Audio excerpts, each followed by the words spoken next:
Velvet stood in front of a cracked mirror, the reflection barely recognizable under the dim light of the dungeon. Her once vibrant eyes were shadowed by exhaustion, her clothes hanging loosely after days of battle. With a heavy sigh, she peeled off her torn, blood-stained shirt, letting it drop to the floor with a soft thud. The air was cool against her bare skin, bringing a brief moment of relief.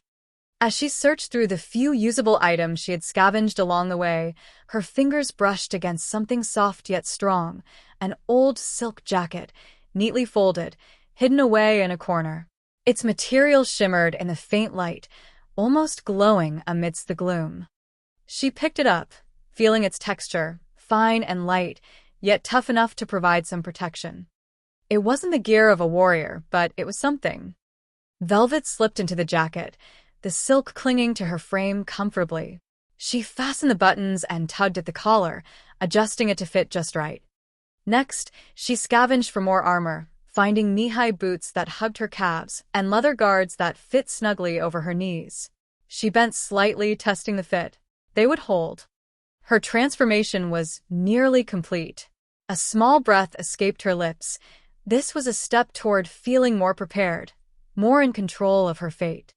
Out of the shadows, Gloomy appeared, her form curling around Velvet's waist like an affectionate pet, although there was nothing pet-like about her. Gloomy, though small and often silent, had become Velvet's steadfast companion, her only true ally in this dark, twisted world. "The boots suit you," Gloomy commented, her voice almost playful, though there was a serious undertone that Velvet had grown to recognize. Velvet smiled faintly, running a hand through her tangled hair. "They'll do for now." But Gloomy wasn't done. She uncoiled from Velvet's waist and floated toward a pile of debris near the back of the room. Her small tendrils pointed at something half-hidden beneath the rubble. "There.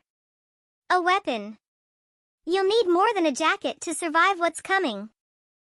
Velvet approached the pile and unearthed a small dagger. Its blade was tarnished, but it still gleamed faintly in the weak light. She tested its weight, feeling its balance. It wasn't much, but in this dungeon, it was a lifeline. "Good find." "You're going to need it. What lies ahead is worse than anything we've faced so far," Gloomy warned, her voice dropping to a low murmur. "The lower floors are filled with monsters, and at the end of it all, there's something waiting for us." Velvet sheathed the dagger at her side, squaring her shoulders. "Whatever it is, we'll handle it." Gloomy bobbed in agreement, but there was an edge of uncertainty in her movements. Velvet felt it too, the growing sense of foreboding as they descended deeper into the dungeon. "Don't forget to like and subscribe." They continued onward, each floor of the labyrinth bringing new challenges. The air grew colder, and the walls seemed to close in around them, pressing their minds and bodies with invisible weight. Velvet's muscles ached with every step, but she pushed on, determined to reach the end. The monsters that lurked in the shadows grew more vicious. Velvet and Gloomy found themselves in a relentless battle for survival, gnarled beasts with twisted limbs, ghosts that wailed through the corridors, and creatures whose very presence seemed to sap the life from the air. Each fight was a test of their endurance. Velvet swung her dagger with precision, her move sharper now, more honed from the trials she had faced. Gloomy assisted, transforming into various shapes, a protective shield, a whip to ensnare enemies, even a grappling hook to pull them out of danger. They were an unbreakable team, though every battle left them more weary. Finally, after what felt like hours of fighting, they reached the bottom floor.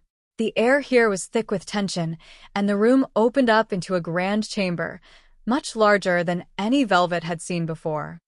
The walls glittered with crystal formations, casting eerie reflections of light that danced like ghosts across the stone. At the center of the room stood a massive figure, its silhouette daunting in the half-light. A white humanoid tiger, towering over them, its fur gleaming like polished marble. Its eyes glowed with intelligence and menace, and its muscles rippled beneath its skin as it moved.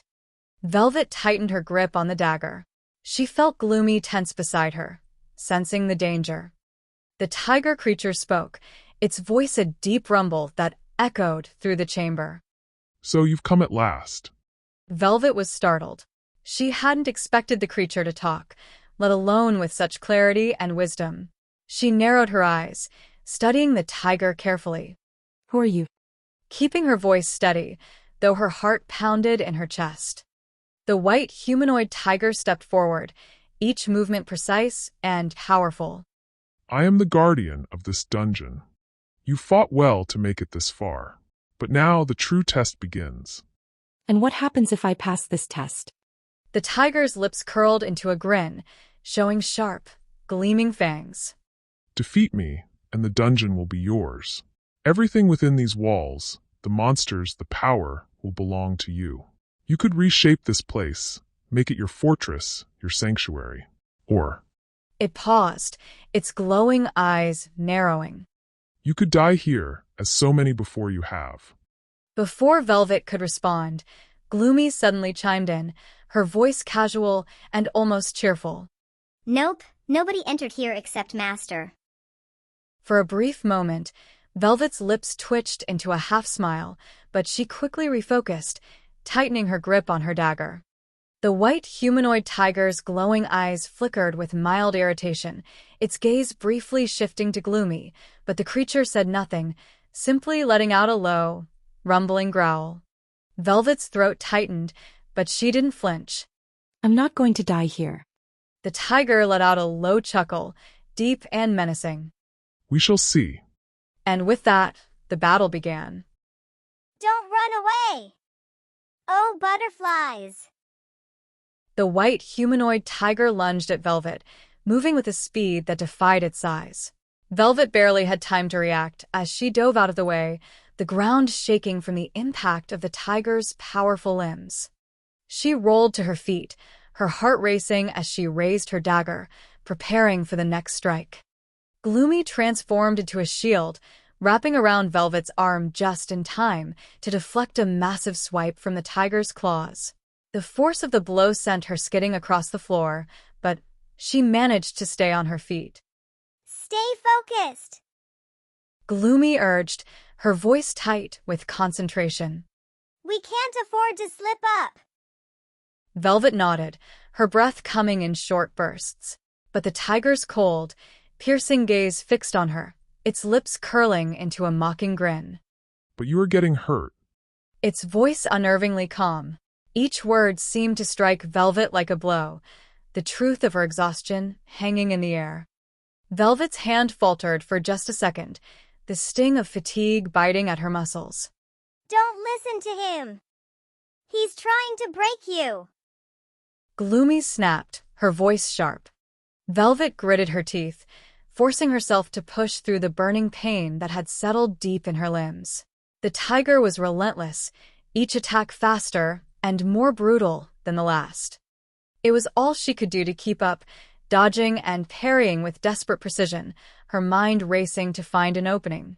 But slowly, bit by bit, Velvet and Gloomy began to find their rhythm. Velvet's movements became more fluid, her strikes more deliberate. Gloomy shifted and adapted, turning into whatever Velvet needed, a sword, a whip, a shield. They worked in perfect harmony, each move flowing into the next. And finally, after what felt like an eternity, Velvet saw an opening. With a surge of adrenaline, she darted forward, plunging her dagger into the tiger's side. The creature let out a roar of pain, its body convulsing as it staggered back. Velvet panted, her chest heaving with exhaustion, but she didn't let up. She pressed the attack, her blade flashing in the dim light as she delivered the final blow. The white humanoid tiger let out a final, guttural growl before collapsing to the ground. Its body shimmered for a moment before beginning to fade, its form slowly disintegrating into the air. But before it disappeared completely, the tiger looked up at Velvet, its eyes no longer filled with menace, but with something softer, almost respect. What will your first order be, Master? Its voice barely a whisper. Velvet hesitated for only a moment before speaking. I want you to revive yourself. I don't want to lose you. The dungeon rumbled as the tiger's body reformed, shrinking down into a much smaller, chibi-like version of itself. The once towering beast now stood at Velvet's feet, no larger than a small dog. It looked up at her with the same intelligent eyes, though its new form was undeniably cute. Velvet crouched down, reaching out to pet the little tiger. You with me now? The chibi tiger purred in response, rubbing its head against her leg. I am cuter than you. Growling, Master love me more. With the battle over, Velvet explored the rest of the dungeon. She discovered the command crystal, a powerful artifact that granted her control over the dungeon and its inhabitants. As she touched it, knowledge flooded her mind.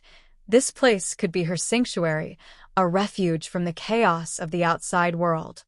She smiled to herself. This dungeon, once a place of danger and despair, was now hers. But there was no time to rest. Velvet activated the teleportation statues, leaving the dungeon behind with Gloomy hidden inside her clothes, nestled against her like a protective shield. As they stepped out into the open air, Velvet felt a cold breeze brush against her skin. The world outside was still in turmoil, the destruction and chaos that had driven her into the dungeon waiting for her return. Where to now? We're going to find Angelo. The journey was long and arduous, but Velvet pressed on, driven by a single purpose. When they finally reached their destination, her heart sank. Scattered across the ground were Angelo's torn clothes, shredded and stained with dirt. Velvet fell to her knees, her fingers trembling as she picked up the tattered fabric. The weight of the realization crushed her, and before she could stop herself, the tears came, hot and fast. She clutched Angelo's clothes to her chest, her sobs racking her body. Angelo. Gloomy hovered beside her, silent for a moment before speaking softly, almost to herself. I can still feel his energy. He's out there somewhere, Velvet. But Velvet was too lost in her grief to hear, her heart breaking under the weight of it all.